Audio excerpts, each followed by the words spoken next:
Dame Pasty here from WatchersOnTheWall.com. I'm here to do your weekly brush-up of last week's episode entitled High Sparrow.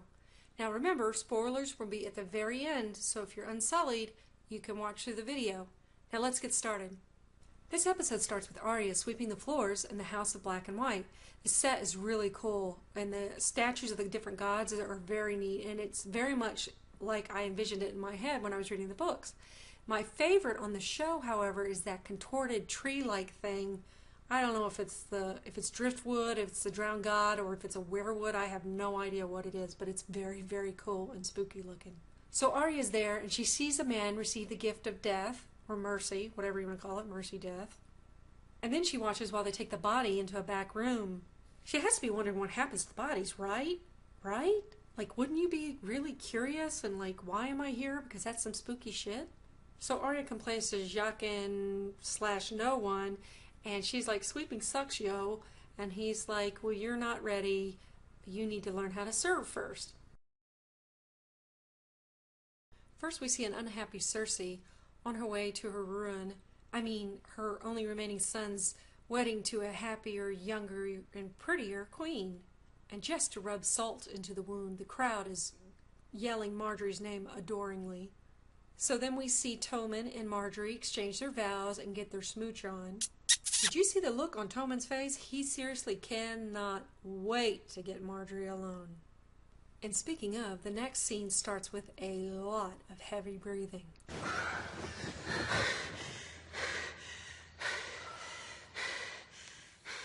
After deflowering him, Marjorie proceeds to play him like a fiddle.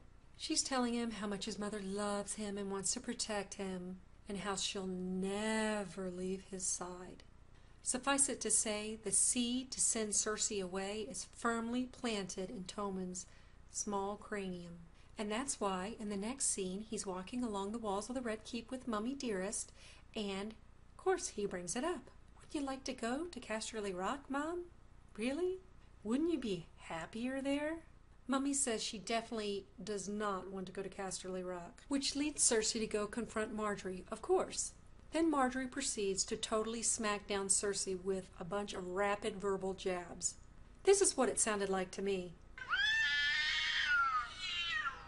And the only thing Cersei could manage to return with was, if you ever need anything, call me. And the cherry on the top of the smackdown sundae is the way that the laughter of Marjorie's friends followed Cersei all the way out of the room. We finally leave King's Landing and go back to Winterfell, where we see Reek in the courtyard. And he's walking along until he comes across these two flayed bodies being pulled up for display. And I make fun of a lot of things in Game of Thrones. Gory things, stupid things, spooky things, gross things. But I just couldn't put those bodies on the screen in my video this week. I just couldn't do it. Anyway, how awesome is Alfie Allen as Theon? I mean, the guy's been in, what, 2-3 episodes this season? He hasn't said a word, and he's been emoting like a motherfucker. So that part of the scene ends with a crow feasting on the flesh of the flayed, right to the Bolton dinner table, where we see Ramsay shoving meat in his mouth like he's starving to death.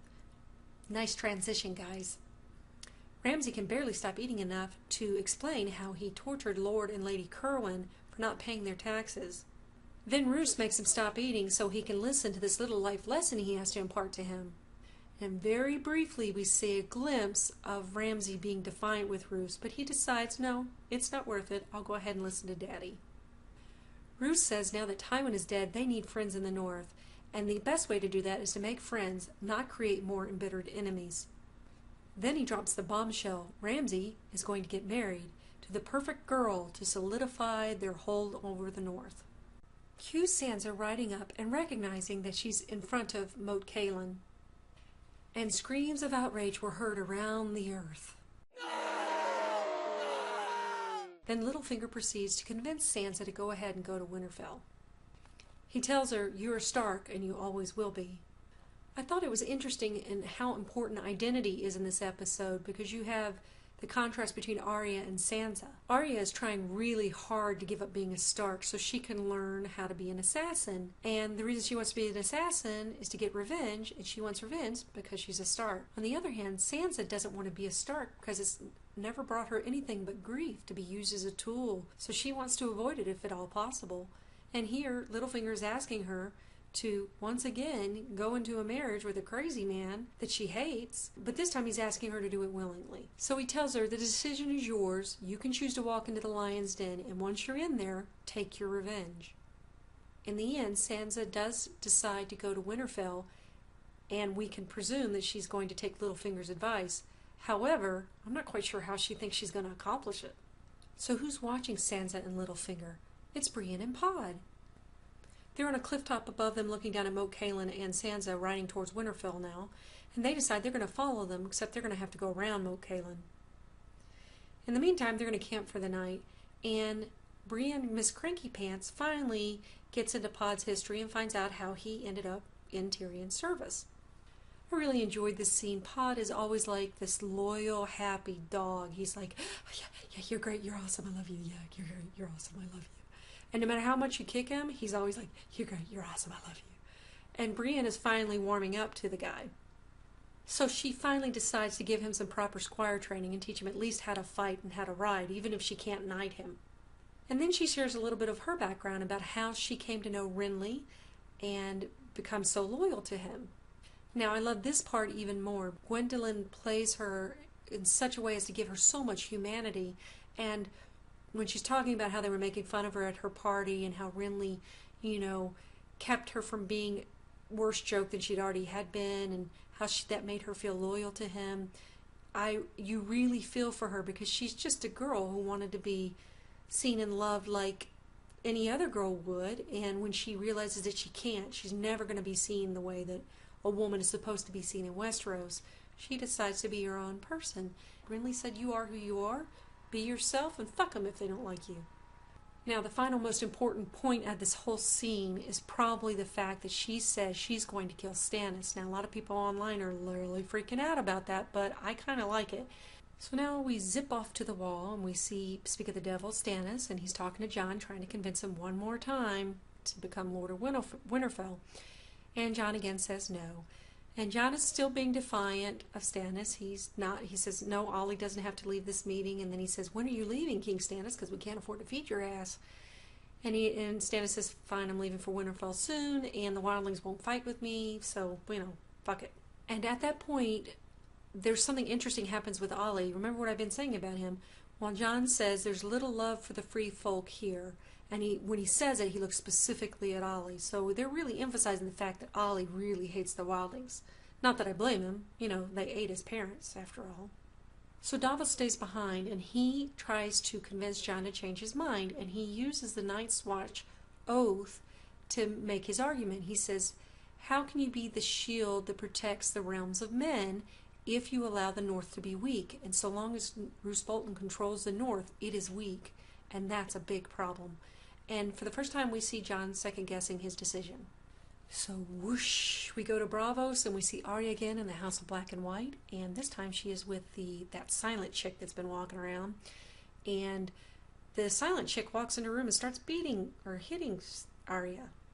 And no one / Jaqen walks in and says, no, she's not ready for the game of faces. She has far too many of Arya's things, and Arya realizes she's got to get rid of her shit. So she goes outside and goes to the water's edge, and this scene is really great.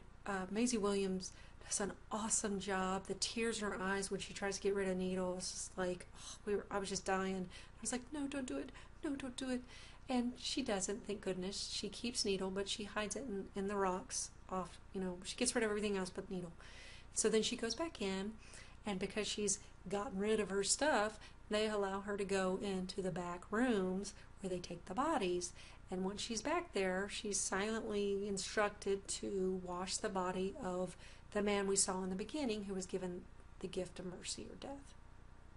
Zoom back to Winterfell, and we see Sansa arriving in the courtyard of Winterfell, and she greets Roose, and she gets to meet Ramsay, who is courteous for once. And for a teeny tiny little second, I thought for sure she wasn't going to follow through, but she did. God bless her. She followed through with Littlefinger's plan. And at this point, all I could think of was, why is Ramsay and Roose Bolton trusting Sansa? I can't understand. I mean, I understand why they want to have a wedding to solidify. That makes sense. But why would he think that he could trust Sansa? Is it arrogance on their part, or is it, do they get assurances from Littlefinger, or do they remember how passive and defeated she seemed while she was with Joffrey? I just don't. What is making them trust her? Because I wouldn't trust her. Would you? So there are two important takeaways from this scene. One, Ramsay's little S&M girlfriend was watching, and she is jealous, and she is no one to piss off. And two, Sansa may not be as alone as we thought she was. An elderly maid shows her to her room and says the North remembers. So still in the North at the Wall, Jon is having his first haul and handing out job assignments, and he's just fucking with Thorne. He's just making him sweat having the possibility of latrine duty. And instead he makes him first ranger, which is smart, because that separates him from Jon O'Slint, who turns around and is a fucking asshole when he gets assigned to Greyguard. So Jon calls for his sword and, says, yeah, let's go outside. Let's take this outside. Kit did a great job of emoting in this scene. He didn't have a lot to say, but he really, showed us the inner conflict through his face and stuff. He's doing a great job this season. And the guy who plays Jon O'Slint plays a coward really well.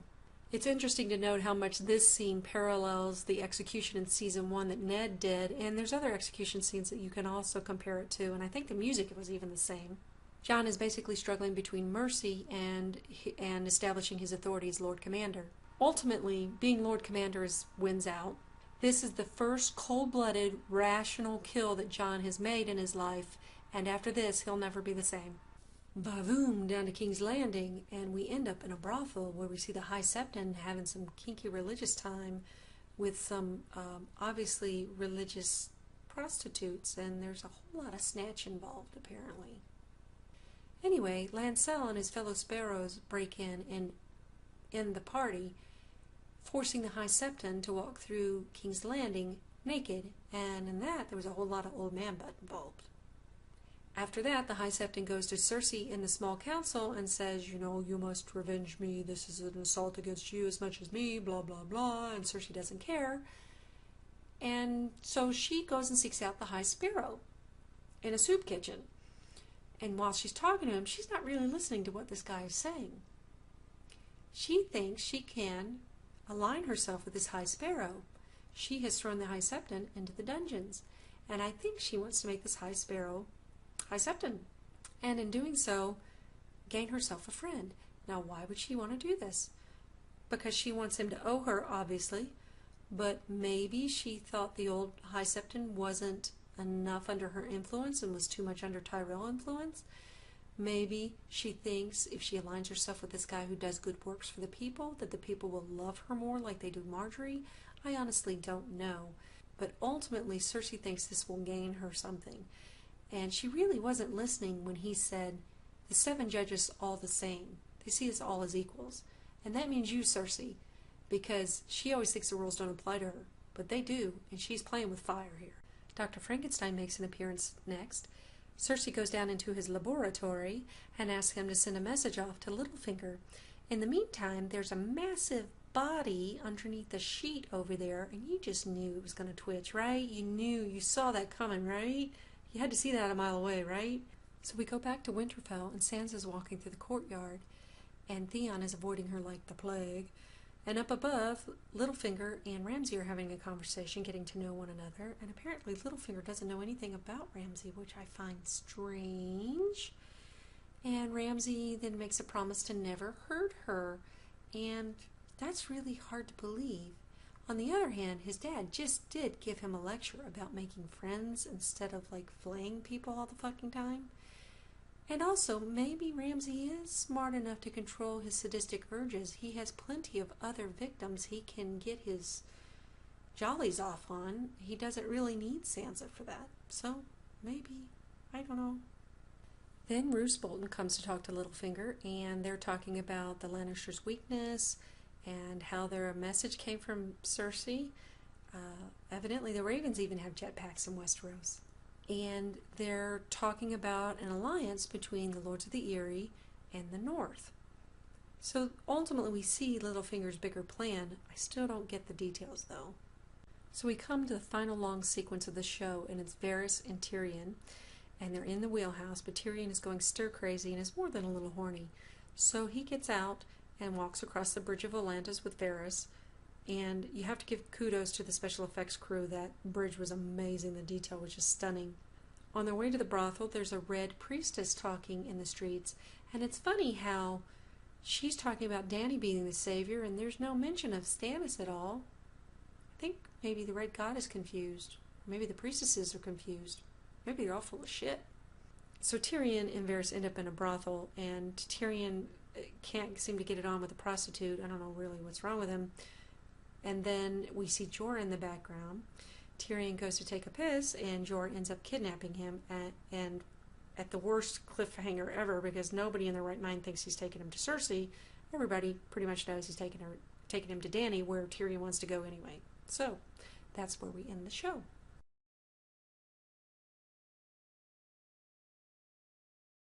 Okay, only have one spoiler this week, and it's also a little mini rant, so bear with me. I love show Brienne. She's one of the most pure characters, and in the book she's one of the most pure characters that we get, the closest we get to good, truly good, in the whole series. But she's still challenged to keep her oaths and to do what she thinks is right, and it's a very complicated world, as Jamie keeps telling her. It's not as simple as you think it is. It's hard. Now, I've heard some people say, oh, they're going to let her kill Stannis on the show, and they let her beat the Hound. And they're saying, you know, the producers, D&D, and the writers have made her or built her up on purpose. And they think that they've done so in order to create this kind of non-traditional feminine hero. A lot of these people seem to think they know what's deep inside the minds of the producers and writers, and what we really only have to go off of is what they actually tell us. Certainly they're building her up. I mean, you can see that. They're showing you that she is a great fighter, if not the greatest fighter. Okay? They're doing that on purpose. But why are they doing that? That's the important question. And most likely her prowess in battle is important for a reason that we don't understand yet, because we don't know the full story. We don't know what she has yet to accomplish, or what plot points need to be hit. I think they genuinely like her character. I think they love Gwendolyn Christie because she's fucking awesome at playing Brienne. And there's a key plot point that obviously her battle skills are important.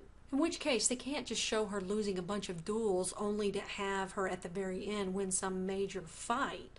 That wouldn't make any sense at all. According to Brian Cogman in a recent Vulture interview, he says, I quote, I want to get this right, he says, but we don't sit down and go, we're going to create a feminist icon. They develop the characters to suit the story, to hit the plot points that George has already outlined for them, and to create drama and interest for the viewer. Now, for those who are fans of Stannis and don't want him to die, I've never liked Stannis, not in the books, not in the show, for a variety of reasons. One, that he's inflexible. Two, that he uses Melisandre. He'll do anything, including using Melisandre, who I think is evil, to achieve his ends. And three, I think he'd make a horrible king. And I never thought that he would survive to the end, and I sure as hell don't think he's going to end up on the Iron Throne. And if it's the case that Stannis will not survive to the end, then something's going to have to kill him, something or someone. Now, from the TV show's perspective, who should that be? It should be another character that we care about who has a motive. Well, who has a motive? Pretty much Brienne. The only other person that gave a crap about Renly and what happened to him was Loras. And Loras hasn't been anywhere near Stannis and probably isn't going to be. So they built her up as a good fighter in order to make her appear to be a serious threat to Stannis, and she is. So I'm predicting that Brienne will end up at Winterfell when Stannis does. Now, if I was writing it, this is how I would do it. She gets there when Stannis gets there. She realizes she can't get into Winterfell, but maybe Stannis and his army can. And then she realizes that maybe Stannis is Sansa's best hope for survival. And so she has to choose between her revenge for Renly or protecting Sansa. She has two conflicting oaths and loyalties there. That's good story. And I think that's what's going to end up happening. So she may not end up killing Stannis. She might, but she might also choose to align herself with Stannis in order to save Sansa. We'll just have to wait and see. But I'm not going to be crying any crocodile tears over Stannis, and I'm going to be happy if Brienne's the one that kills him, because I think he deserves a good ass kicking. Anyway, that's my spoiler, and that's it for this week.